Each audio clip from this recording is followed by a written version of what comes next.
Setelah dituduh selingkuh dengan Raffi Ahmad, Nita Gunawan main TikTok, sebut "Aku Mencintaimu".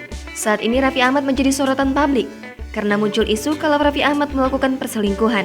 Raffi Ahmad dituduh tengah berselingkuh dengan Nita Gunawan, sehingga memancing riuh kehebohan di media sosial. Asumsi liar terlanjur tersebar setelah kabar miring tersebut menghebohkan. Di sisi lain, setelah dituduh selingkuh dengan Raffi Ahmad, Nita Gunawan melakukan aksi TikTok di media sosial dilansir Instagram Nita Gunawan 09. Dalam TikTok tersebut, Nita Gunawan mengakui ada rasa mencintai pada Sabtu 4 Maret 2022.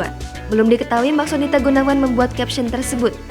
Namun, asumsi liar mengenai tuduhan perselingkuhan terlanjur tersebar. Kini, publik menunggu bagaimana kelanjutan kabar miring tersebut.